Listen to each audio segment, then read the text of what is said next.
Hi everyone, welcome back. So today is another solo episode, and like I did last time on the previous solo episode, I'm going to be sharing the audio and clips from my solo episodes on Instagram, my IGTV lives that I did back at the end of October and November. And I cover a ton of different subjects. Not sure if you tuned into them, but I thought I'd repurpose them on here because there was a lot of good subjects like my mold journey. I do have specific podcast episodes that are like an hour and a half each. I think that's like episode 60 something. If you want, 80 or 90, I think. If you want to go back, talk about estrogen dominance, parasites, my skincare routine, and what to expect in terms of recovery time, tips for keratosis pilaris or chicken skin, which is like the bumpy skin on the back of your arms that you can get, hydrogen sulphide, pre and probiotics, the difference, and some of my top recommendations for that, PCOS and hirsutism, which is abnormal male patterned hair growth, fat malabsorption, and methylation. So as you can see, a ton of different subjects. I'm sure there's something in there that you're going to find beneficial. And let's get straight into the episode. How to build up our gut flora post antibiotic treatment. So this is a good question. This is from one of my clients. She had to go on antibiotics for COVID. So totally relevant and need for them. So there's a time and a place. I'm not totally against conventional antibiotics by any means, but they do kind of have a negative effect on our gut bacteria. So we do need to be aware of that and replenish that when possible. So probiotics are a good way to start by doing that. She was already on probiotics anyway, so we needed to kind of increase them. We need to do special probiotics. I prefer to use the spore-based probiotics as opposed to just the regular lactobacillus, bifidobacterium, store-bought, like health food shop ones, because they're only really transient. So once you stop taking them within like 3 days or something, the benefits are pretty much out the system. That's why I prefer to use the spore-based ones with something like Megaspore probiotic. They actually make long-term changes in the gut, and I find them to be really useful. They also do the company a prebiotic powder. So that could be something to consider.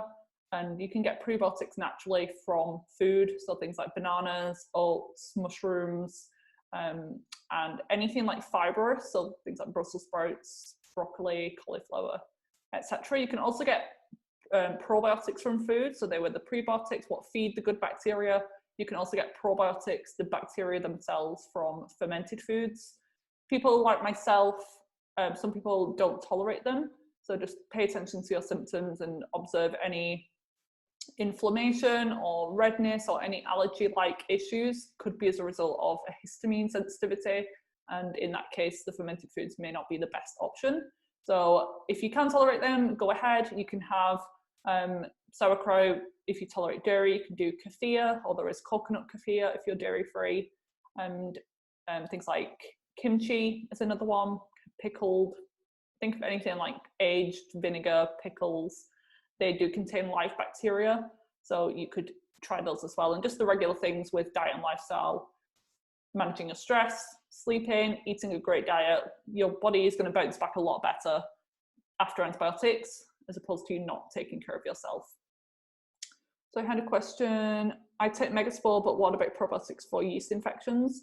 So the yeast infections are probably stemming from your gut issues in the first place, because it's like all one microbiome at the end of the day. So any issues vaginally, you can do things like vaginal probiotics, not the Megaspore necessarily, but using like a local topical antibiotic in that area, probiotic in that area. But I would still use Megaspore probiotic in the gut because it's going to have a knock-on effect on the vaginal microflora. Same with the skin, same with the oral microbiome, they're all connected, but the master one is the gut health. So yeah, definitely start there. How to boost methylation for under methylation, please. So methylation is a process that's happening, I think like millions or trillions of times every single second, just a lot.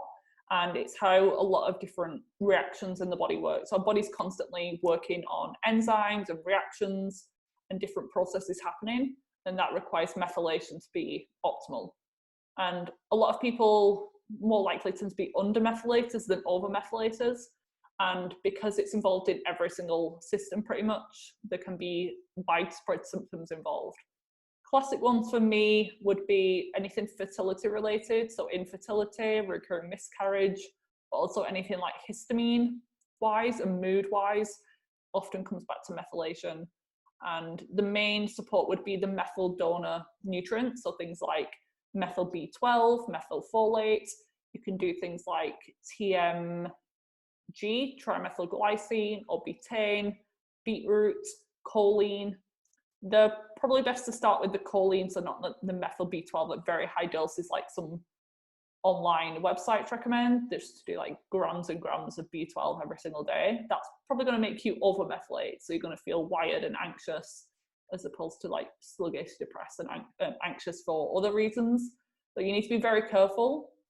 But what people have started to realize is that many years ago it used to be like the whole focus, the methylation thing, whereas now people have started to realize it's just coming back to like the same things again. So gut health, is your liver functioning? Because methylation is just one pathway in the liver as well. It's a detox pathway.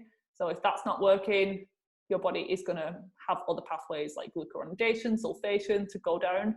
So you can't just narrow in so specifically on one thing.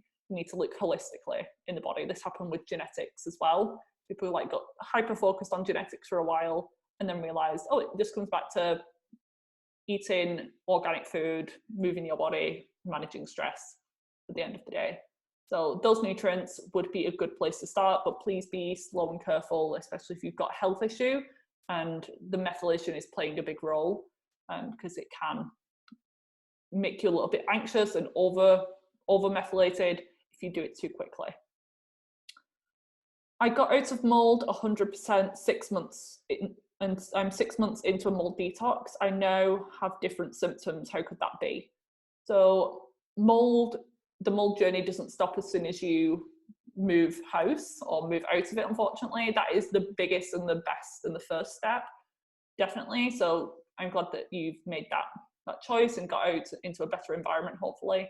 But you can still be symptomatic because of the effects that it has on your body. It kind of wrecks a lot of things and it can take a while to bounce back. So please don't expect any quick fixes. 6 months is like sometimes only where it starts to improve. So for some people, it's not until 1 to 2 years later. That's a little bit late to see zero symptoms at all. I personally noticed some improvements within a week, especially brain function, but I'm now 4 months after moving and I'm really just starting now to see some better changes. But it depends on how complex your personal case is, like your health status, how bad the mold issue was, how sick you were. If you were like chronically bedbound and debilitated with chronic fatigue syndrome and all of these chronic issues, then it's going to take you a lot longer than someone like me who, yes, had a lot of issues, but was pretty functional because I'd already been eating healthy and everything for years prior. So don't be discouraged or disheartened. Your body will be healing. It will be actually going through a detox naturally on its own, even if you're not doing anything to support it. So there's been ups and downs with my detox as well. Days when I felt like really exhausted, depressed, really histamine and allergic symptoms for no real reason at all. So it's part of the process. If you haven't already, I'd recommend reading Dr. Jill Crista's book, Break the Mold. I interviewed her on my podcast as well a couple of months back. So listen to that one. And she gives some recommendations on just simple things. Her approach is very naturopathic, which I like, because some mold practitioners are very conventional medicine based, like take this drug, take this pill, whereas hers are like using food as medicine, baths, body brushing, coffee enemas, those types of things. And if you aren't already, I'd work with a practitioner, because mold also comes along with frenemies, and it's not usually alone. So there might be some parasites there. The more that I've been learning recently about parasites is that they often need to be addressed first before you can actually really overcome and deal with the mycotoxins. So that's maybe something to consider as well. But you might also have lingering effects with your immune system and viruses and SIBO because of the mold exposure. So it's probably the start of your journey. even though you might have been on it for much longer. Just the moving, that's probably the start, and now you need to go back and do all of these gut healing protocols again to actually feel good. But I'd be curious as to know what the different symptoms are. If they're like brand new symptoms or symptoms of flaring up, that could be part of a healing crisis or a detox reaction. So I see a question, what if I have a yeast infection that won't go away, but currently treating H. pylori with biocidin? Don't know if biocidin is worsening my infection, killing all bacteria, or if it's helping.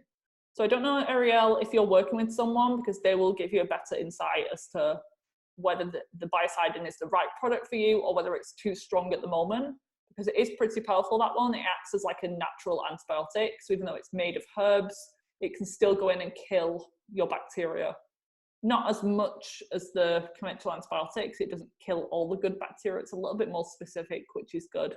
But if you're really depleted in good bacteria and lactobacillus and those types of things, then so you are, so backing off antimicrobials, you might need to do some of the more localized probiotics in the area and things like creams, just because your gut might be a little bit healthier now, but you actually need something topical in the area to resolve the problem.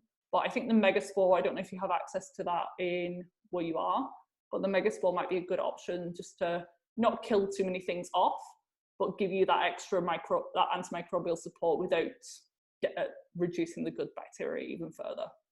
So try the Megaspore. I would back off the biocidin, and I would try some topical probiotics in the area. Okay, next question was from Sarah. Best enzymes for fat malabsorption. So fat malabsorption is quite common. I see this quite a lot. With a stool test, it could be something like elevated steatocrit. So that's showing that there was fat present in the stool when you did the sample, which isn't great. We should be absorbing and digesting the healthy fats that we're consuming. We don't want them going straight through. So signs of fat malabsorption might be greasiness in the stool, excessive wiping, could be pain or discomfort after eating fatty food, nausea, burping, bloating, and sometimes dizziness can be a sign of gallbladder issues. And recommendations for enzymes. So you could do like food as medicine here and do bitter foods before eating your meals. So if you know that you're going to be having some healthy fats, which you should ideally in every meal be having some healthy fats. If you're struggling with any of those symptoms or suspect that you might have issues with fat malabsorption, you could do some bitters before your meals. So you can get like bitter tinctures, take those, or you can do like a strong herbal tea, something like dandelion or nettle tea, ginger tea could be good. Coffee is a bitter, so that's partly why we crave it so much, because we're very deficient in anything else bitter in the diet. So we crave chocolate and coffee to replace that. So I'm not saying have coffee before every meal necessarily, but a little bit of black coffee in the morning might be useful just to get that bile flow going. You can do things like lemon water and apple cider vinegar in water if you tolerate those. But in terms of products and enzymes, you could do something like ox bile. So that's literally the bile from an ox. You can take that in a capsule form. That's really great for people with gallbladder removals. If you've had your gallbladder out, it can be really, really beneficial, and you probably need to take something like that long term. And another product I've been loving recently is called TUDCA, TUDCA.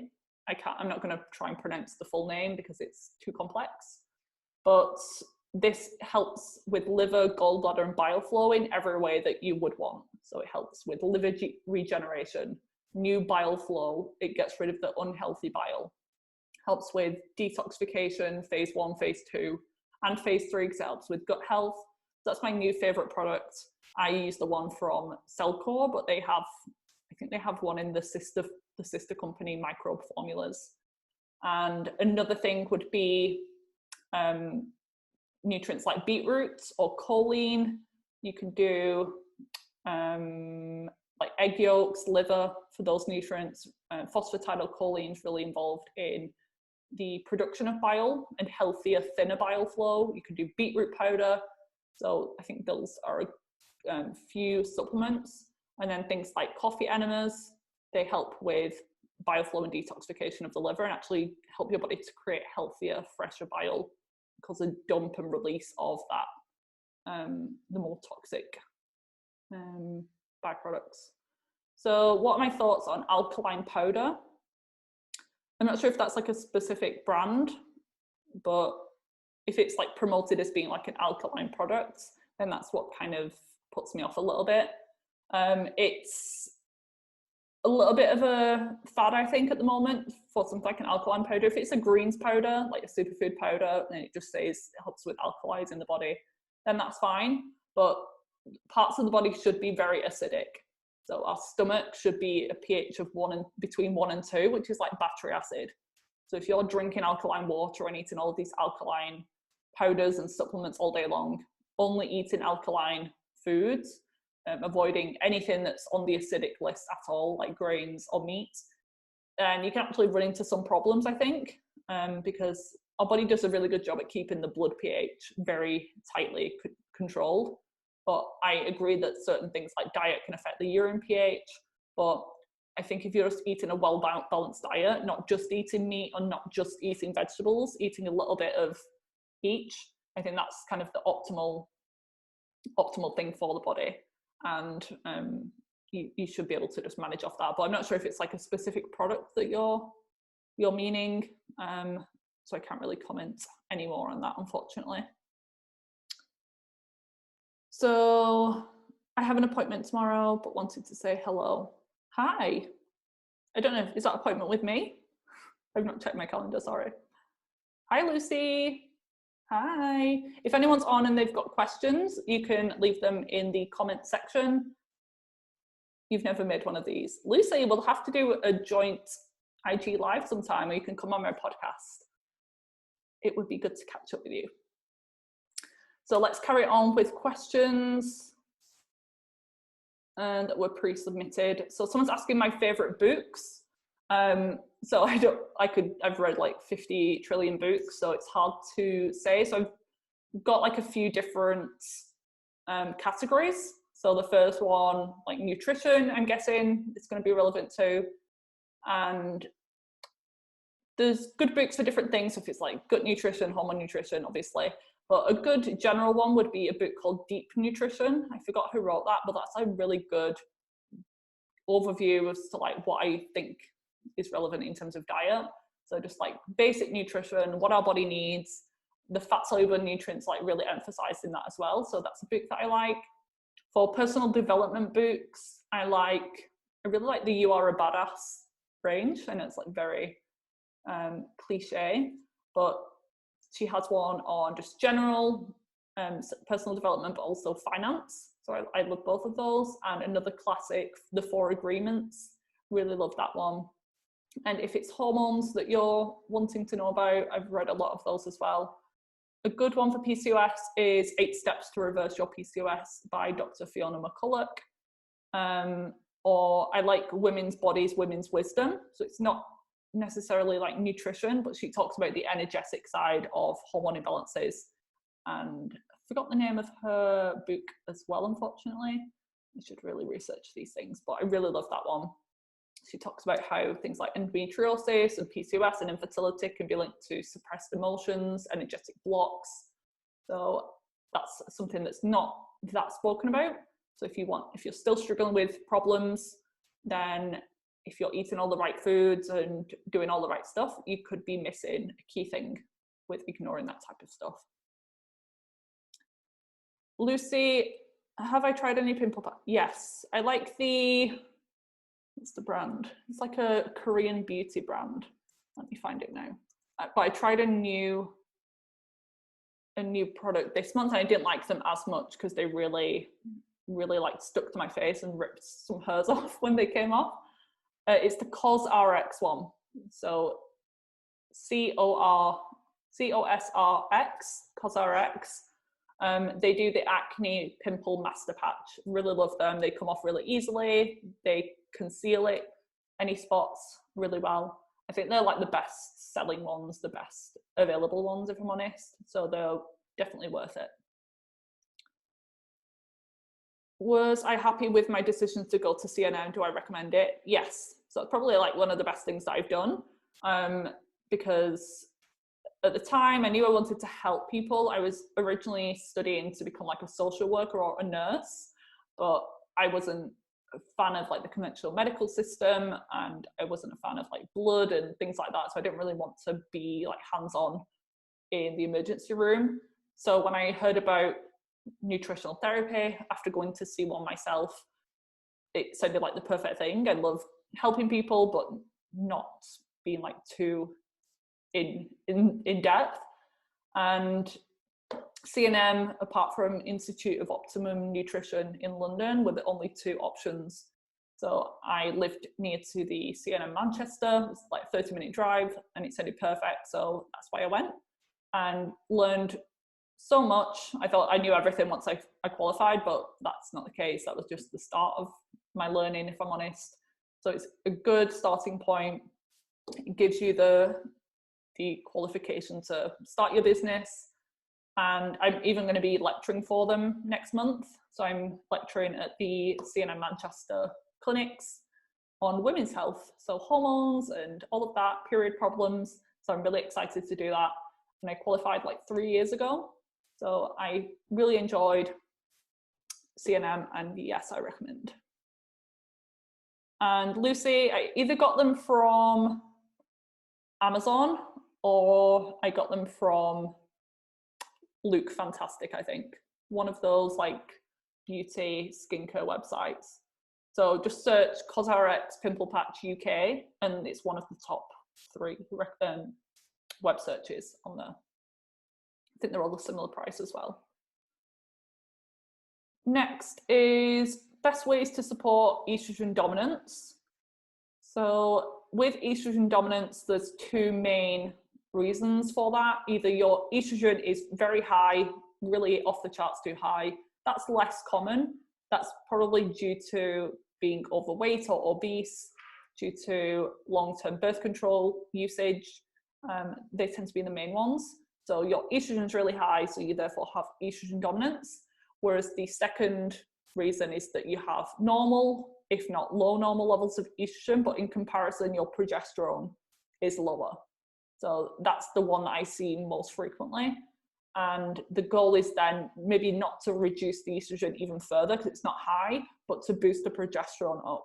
So that is a complex thing because it's not just one thing. Unfortunately, you can't just pop a supplement. You could do bioidenticals, but then it's not really addressing the root of the problem.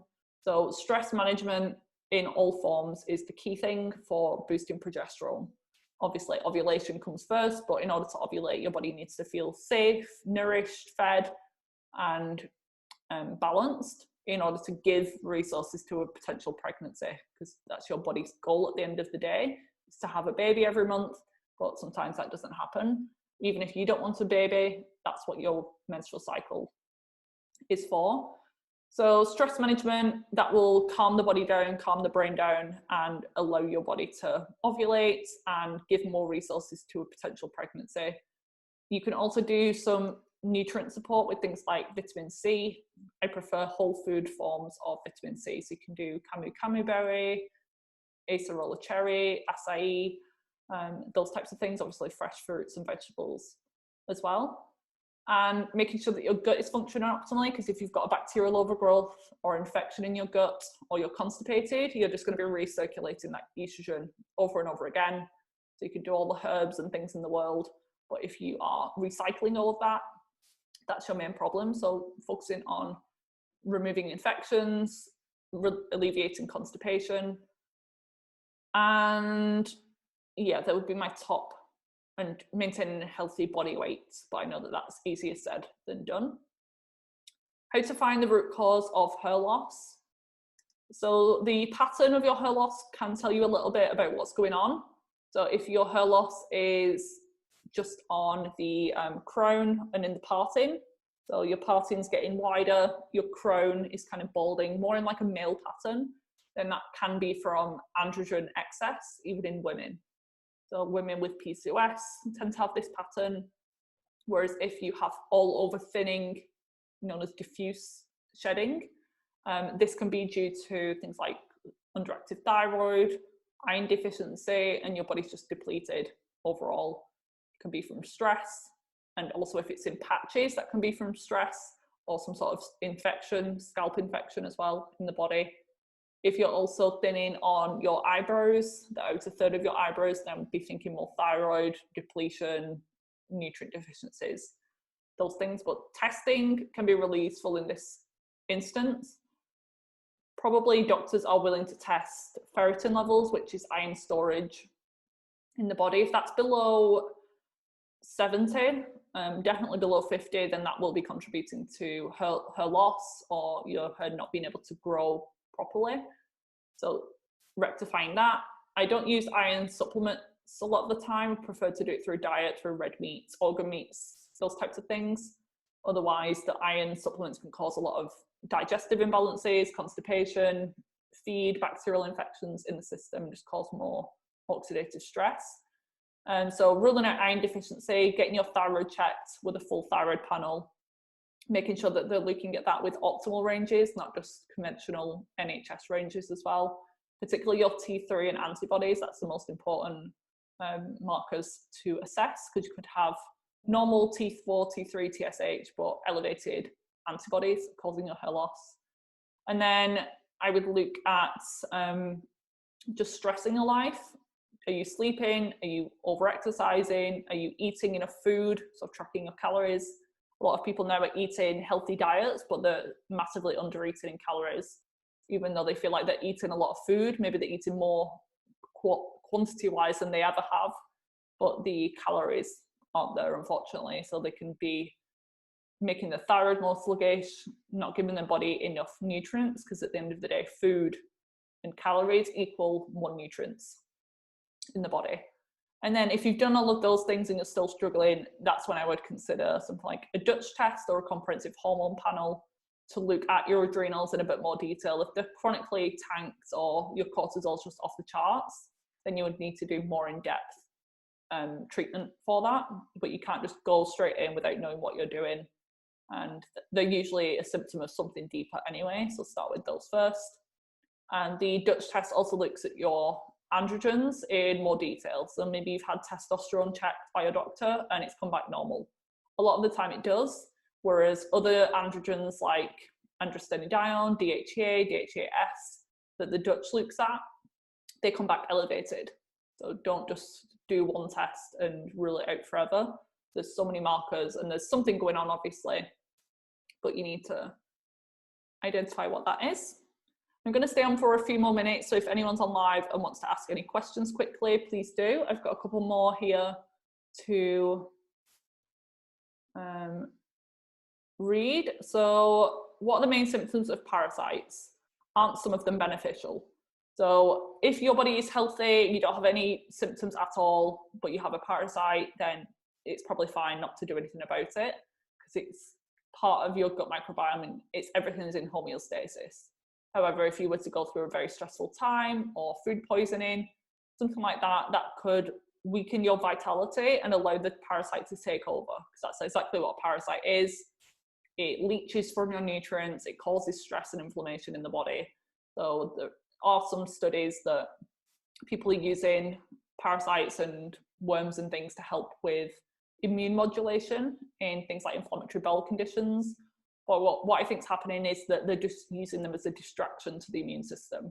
So they put them in there just to keep the immune system occupied, but as soon as the parasites are kind of out the system, the autoimmunity just starts again.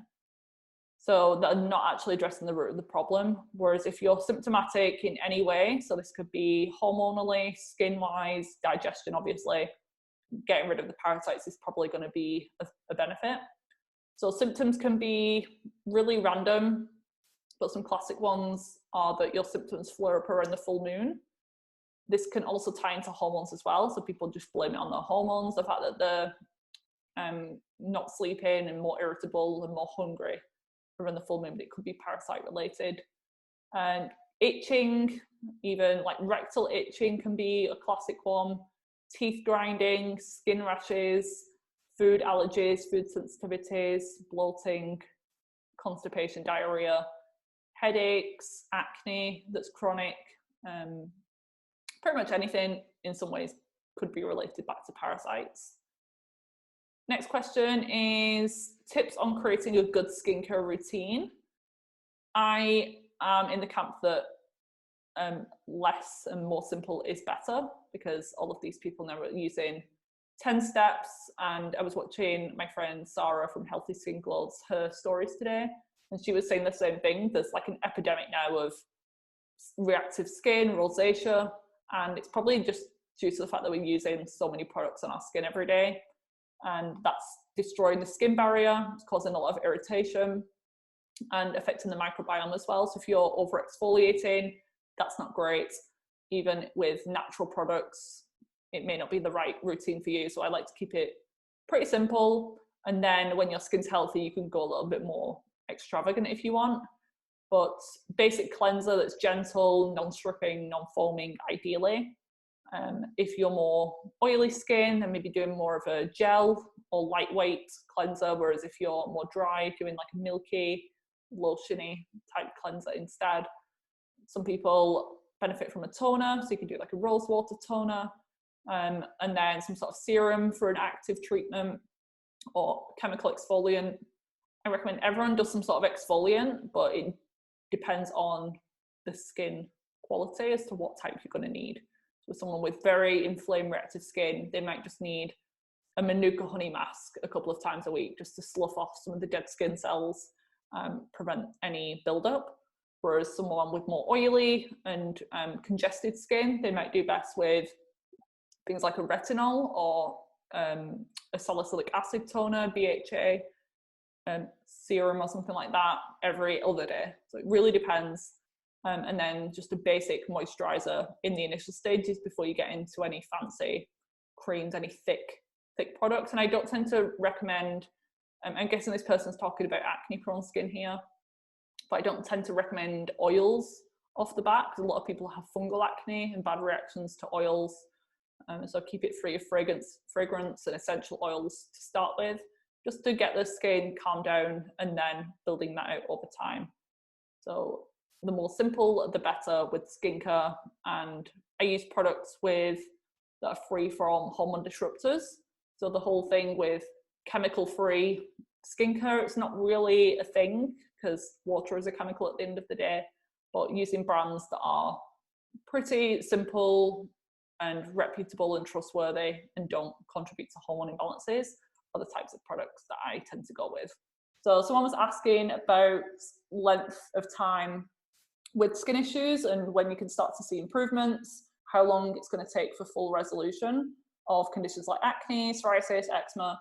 Obviously, it's very individual to the person. It depends on how long you've had that condition for, what the cause of it is.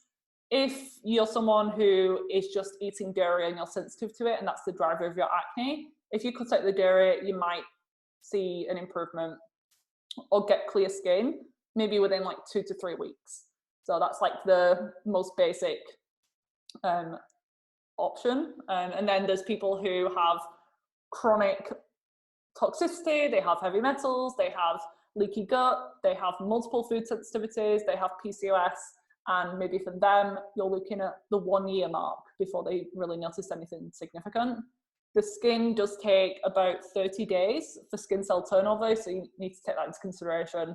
But if it's hormonal or nutrient related, then those things can take around 3 months to really resolve. Like if you start taking a supplement like vitamin A that you've been deficient in, it's going to take around 3 months to like restore that level.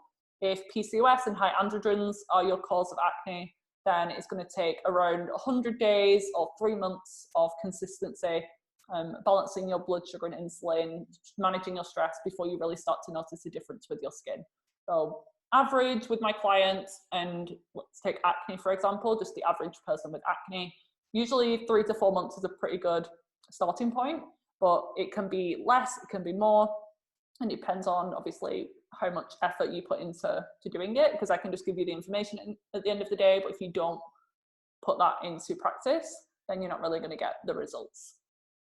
Next question was on keratosis pilaris. So that's like the chicken skin you can get on the back of your arms, like the bumpy red spots. Some people get it on their thighs as well. So causes of that usually comes back to a combination of poor gut health. So infections, SIBO, low stomach acid, sometimes hidden gluten sensitivity can cause this issue. And it can be a deficiency of fat-soluble nutrients of vitamins like vitamin A and D more specifically. So getting those things checked out. If you're getting enough sunlight in the summer months and you're eating organ meats regularly to cover your vitamin A, like most people don't do that, so that would be a starting point. It could be that you're not fully digesting and absorbing the fat-soluble vitamins from your diet because of like liver and gallbladder congestion or poor gut health, again, infections in the gut. So usually it's related to nutrient deficiencies and or poor gut health.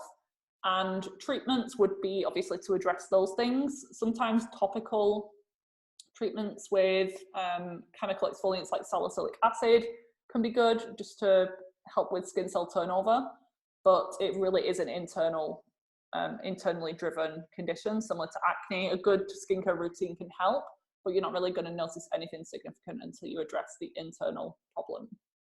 So I think I finished all of the ones on acne that I wanted to cover. Someone asked about hirsutism, which is excessive facial or body hair growth. Tips on dealing with hirsutism until you treat the root cause. So I'm glad that this person mentioned that they're dealing with the root cause simultaneously, because just like doing something topical again isn't really gonna fix the problem. So I'm glad that you're doing both at the same time. There's really no, apart from like removing the hair with lasers, electrolysis, waxing, plucking, really nothing else. There's no like products or creams that you can put on to stop the hair growth. So it really will be internally driven. And hirsutism usually is a result of PCOS, polycystic ovarian syndrome, and high androgen, so high male hormone levels. So the root causes of that would be stress and adrenal issues, inflammation, likely stemming from the gut, and insulin blood sugar related. So dive deeper and investigate there further. So the topical and external things would be removing the hair with one of those that I just mentioned. Then on to gut health. So someone's asking about probiotics. Can they be used with SIBO? So with SIBO, regular probiotics I wouldn't usually recommend because that's like adding fuel to the fire. But with Megaspore and some of these spore-based probiotics, they actually have antibacterial and kind of antibiotic-like effects. So they can go into the gut and help to reduce SIBO. And I've had people, particularly pregnant or breastfeeding clients, where they can't do any antimicrobial herbs because it's not safe whilst breastfeeding. I've had people clear gut infections and SIBO just with the spore-based probiotics. And there's actually been studies, I think certain places in Europe just use the bacillus strains, that's what they are, as antibiotics in the gut. They don't have the devastating effects like some of the others can. Best treatment for Dientomoeba fragilis and parasite, how to best retest for it after. So Dientomoeba is a common parasite. I actually had that along with the other common one, Blastocystis hominis. They do go together, they're like frenemies. And this one is definitely linked to IBS. So if you have it, it's pretty much, and if you're symptomatic, then it will be contributing. So it's hard to say what the treatment is because there's different like types and depends on what other things are going on inside of your gut. So if you also have yeast overgrowth, then you can use herbs that also have anti-yeast effects as well. But I've been using the Cellcore Biosciences parasite formulas and I found them to be really effective. I've not been doing as much stool testing recently, so I've not seen like a direct, I've seen a couple people who've had Dientomoeba and Blasto. They do the Cellcore protocol, which has things like Mimosa Pudica seed, neem in there to help with parasites and other infections, and it has got rid of them. The goal as well is to strengthen the gut immune system, so secretory IgA. That's another marker that's sometimes on the stool test, like the GI map. If that's chronically suppressed, it's going to be very difficult for you to actually get rid of parasites, even with all the herbs in the world. So you need to work on the immune system again at the same time, natural elimination pathways, so that your body, it should on its own be able to get rid of the parasites and detect them, but they do take over and it can be suppressive to the immune system. So they actually just kind of become a vicious cycle. They suppress your immune system can't get rid of them, and it just goes over and over again. So the Cellcore Biosciences parasite cleansing would be my priority, but I'm not sure if you have access to that or if you're working with someone. But then other anti-parasitic herbs would be garlic or allicin, which is the extract from garlic, neem, oregano or oregano, berberine, biocidin, which is a liquid tincture that's got things like echinacea, garlic, some essential oils, I think wormwood in there. They would be the go-to. Someone asked, Laurie asked, can we do a gut reset with vancomycin? So that's an antibiotic. So potentially there is a time and a place for conventional antibiotics. If I've seen someone stool test and they're like very depleted and they have a yeast overgrowth or fungal overgrowth, then an antibiotic wouldn't be great because it's just going to deplete them further and it's going to make the yeast thrive in the body even more. But if they have like major overgrowths and SIBO and parasites, sometimes and H. pylori, sometimes an antibiotic can just be a good way to nip things in the bud, reduce the overall burden of the body, and then you can continue with a gut protocol or like a healing phase or a few more herbs for a couple more weeks. It totally depends, but yes, sometimes they can be used as like a reset just to get the ball rolling, especially if the infection is quite chronic. Can we do a parasite cleanse on your own, or do you need to work with a practitioner? It depends. Those in the US can order it directly from either Microbe Formulas or Cellcore Biosciences. I have my code in my Instagram bio. If you're in the UK, it's always best to work with a practitioner.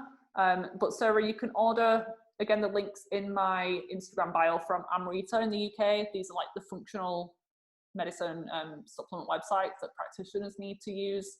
But I've got my code in there as well. So if you need a little bit of guidance with that, just let me know. And same with anyone listening, like the probiotics, usually they're not available, but recently, because I've had so many requests and I can only see like so many people, I've made my practitioner website available so that you can order things like the Megaspore directly through that if you are interested. Always just follow the dosage labels, or if you need a little bit of guidance, just send me a DM or an email. Best treatment for reducing sulfur-producing bacteria. I have high levels of hydrogen sulfide. This is a little bit complex because hydrogen sulfide, if you've not listened to my episode with Dr. Greg Nigh, I'm just going to quickly look at what the number is, because there's some belief, and I agree with this, that hydrogen sulfide is produced as like a beneficial thing. So it does cause problems, but your body's doing it as like a protective mechanism because you're not producing sulfur correctly. So it's episode number 51 for Laura, who asked yesterday. And there are some things that you can do. So reducing sulfur from the diet because you already have an overload. So things like red meat and eggs and cruciferous vegetables you would limit for a period of time, not completely. And that's not going to address the problem, but it's like just overwhelming. You've just overloaded your sulfur bucket and you need to reduce that down with a lower sulfur diet. But there are other things like certain types of B12. I think ginseng helps reduce, and certain probiotics can help, like the Megaspore probiotic, reduce hydrogen sulfide.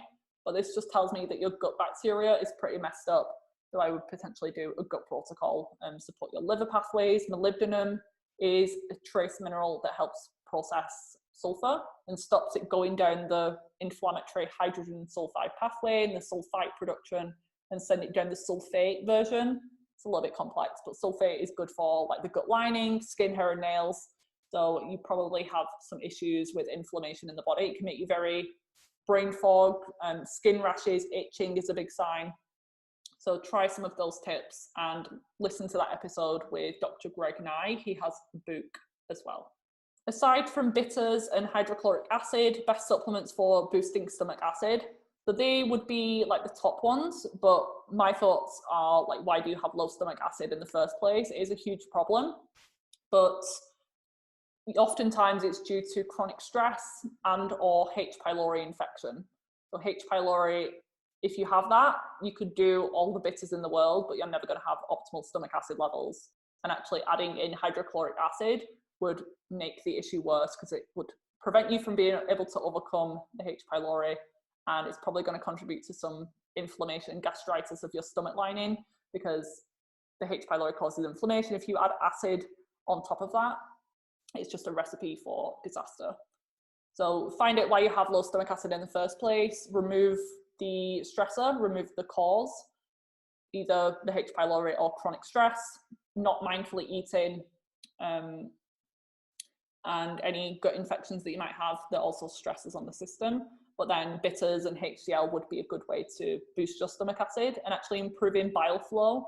So your liver gallbladder congestion, sometimes that is the cause of low stomach acid and reflux as well. Please recommend the best food sensitivity test in the UK. I don't run any of them. The best one is an elimination diet and listening to your body and healing the gut, basically, because food sensitivity test, it can show false negatives, false positives, and if you're having multiple reactions and multiple foods show up, it's just a sign that you have leaky gut. So the food isn't the problem, it's your gut and your digestion and your immune system that that's causing it in the first place. So I don't recommend any food sensitivity testing.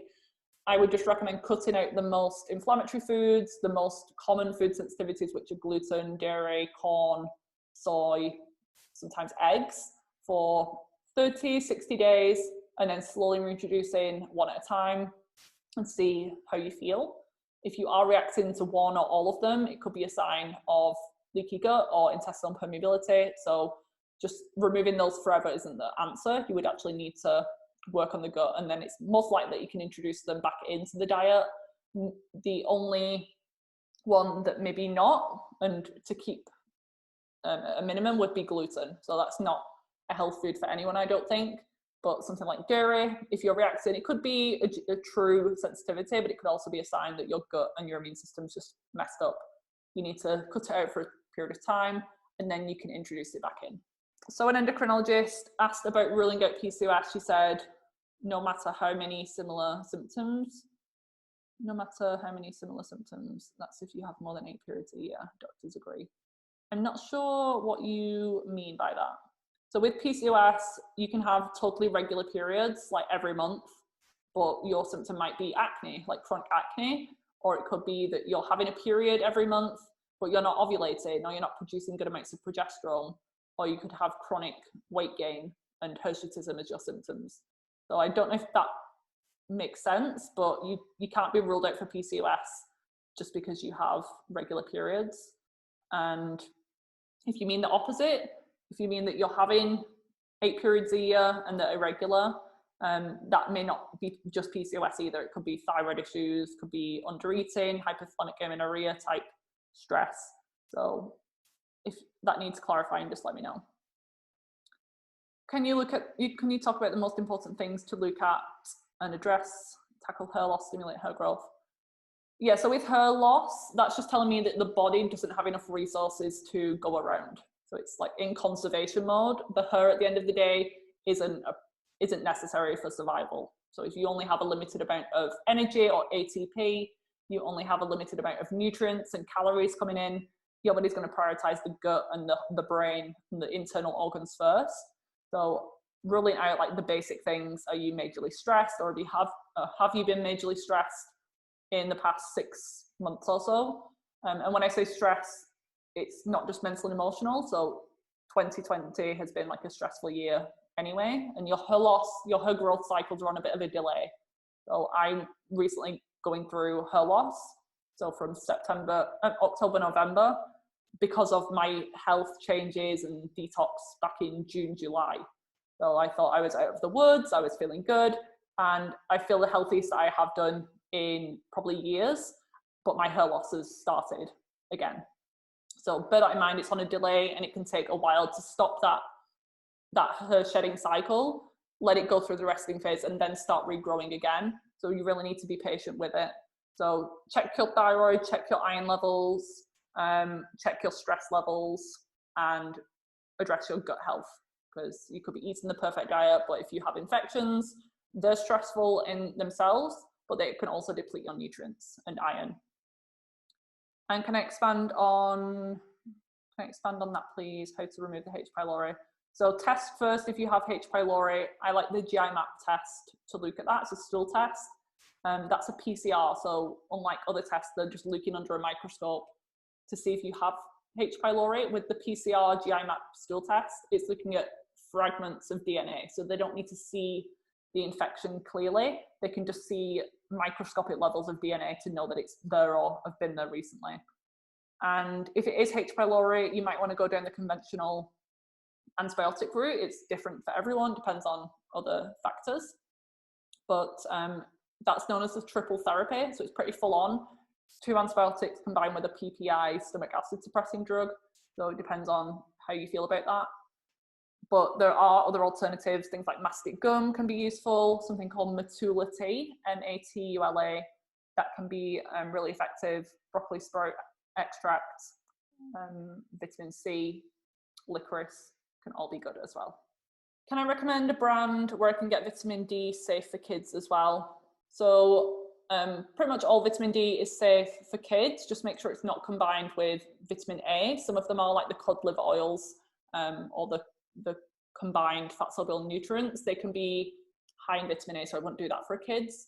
But I know this person who's asking, so you can get it depends on how old the kids are. So you just have to remind me, Anna, send me a DM. But yeah, brands like BioCare, NutriAdvanced have pretty safe, well-tolerated vitamin D, and there should be recommendations on their website. But it depends on how old the kid is, how heavy they are. You have to do things based in weights when it comes to kids, not age. Thoughts on coffee and caffeine if you're dealing with hormone issues? This is pretty individual as well. If your hormone symptoms are very adrenal based, then sometimes you need to go a period of time without caffeine and coffee just to calm the body down and calm the nervous system, because it is a stimulant at the end of the day. But for other people, like some people say like cut out caffeine for everyone, but I don't agree with that. There are some health benefits to coffee, especially if it's good quality organic versions. I personally love King coffee, so I put about this on my stories earlier, and I have a highlight on my page about King coffee. This one is organic, mold-free, pesticide-free coffee that's infused with reishi mushroom spores. So you're getting the energy-boosting antioxidants from the coffee, but it's also giving you that calming, relaxed sense of energy with the reishi mushroom. So I am quite sensitive to caffeine, but with this version of coffee, I don't get jitters, I don't get teeth grinding, it doesn't affect my sleep. So if you want a way around it, then the King coffee might be a good option. So there's a link in my bio for that one. And you're getting the immune supportive, you're getting anti-inflammatory, antioxidants, antibacterial effects. So it's known as the king of mushrooms, and it's an adaptogen. So because I can't like give general advice to everyone, adaptogens are a really good thing, because if someone's got high cortisol or low cortisol, it helps to balance. If someone's got overactive immune system and underactive immune system, it helps to balance it out. I feel pretty confident recommending reishi mushroom to most people. So that one would be a good option. And I always recommend caffeine before 2 p.m, ideally at the latest, because it does take a few hours to get it out of the system. So if you're having it at evening meal, then it's going to affect your sleep regardless. And limit yourself, probably no more than 2 a day if you're struggling with hormone imbalances, and try to time it after food. So about 30 minutes to an hour after breakfast is a perfect time, because that's going to buffer some of the caffeine in the bloodstream. Right, last couple of questions here on periods and PMS. So the first one is favorite herbs for PMS. I wouldn't go straight for herbs, because then it's kind of just band-aiding the problem. There's a time and a place, but herbal medicine for period problems is usually one of the last things that what I choose. I'd prefer to work on the nutrition and the lifestyle things first. So with PMS, it's usually a case of estrogen dominance in comparison to progesterone. So it doesn't mean to say that your estrogen is through the roof too high. It could just be that you have normal estrogen, but your progesterone levels are lower in the second half of your cycle. That's usually the cause of PMS. Nutrition-wise, I would do making sure that your blood sugar is stable. So you're eating protein, healthy fats, carbohydrates at every meal. You're not skipping meals. You're not under eating. You're going to the bathroom every day. You're having at least one bowel movement. You're avoiding excess refined sugar and alcohol, because that's going to burden your liver. Your liver's already handling a lot of hormones and changes leading up to your period. There's just more things for it to do. so supporting your liver in that way. But if you need to choose herbs, I would consider looking into Vitex. That's probably the most, or Chase tree berry. That's probably the one that's the most known and researched for PMS. That helps to increase progesterone levels, so to balance the estrogen and progesterone before your period comes. But if you've done hormone testing and you have PCOS or you have high LH levels, then that might not be the best option for you, because it can actually increase that further. Because when I took Vitex, it made my PMS worse and I got a face full of acne from it. So it's not a cure-all for everyone. I would also look into vitamin C rich herbs as well. So things like almaberry and acerola cherry, acai powder, those things that are high in vitamin C, because vitamin C is also shown to improve progesterone levels. So have a look into those. And then I think last question is about blood flow, how to increase blood flow during period. Usually I'm being asked the opposite. People have like heavy, painful, clotted periods. But this person, I'm guessing that they have a very light bleed, or it's like a pinky color, or maybe it's a dark brown color. That would just show that there's some stagnation and blood flow isn't happening correctly. So it is good in that situation to increase blood flow. I wouldn't do this on the period, maybe the week before, test the oil packs. So that helps to help any stagnation or any blockages with the blood flow. But when you're on your period, it can increase it too much. So just see how your body responds to that. You could also do acupuncture. So maybe not at this moment in time based on where you are in the world, but acupuncture can really help with blood flow and stagnation as well. Gentle exercise, so just getting your body moving, warm Epsom salt baths, hot water bottles on that area, and hydration, making sure that you're well hydrated so that you have, like, the majority of your blood is made from water. So if you're dehydrated, then that's going to be happening as a result.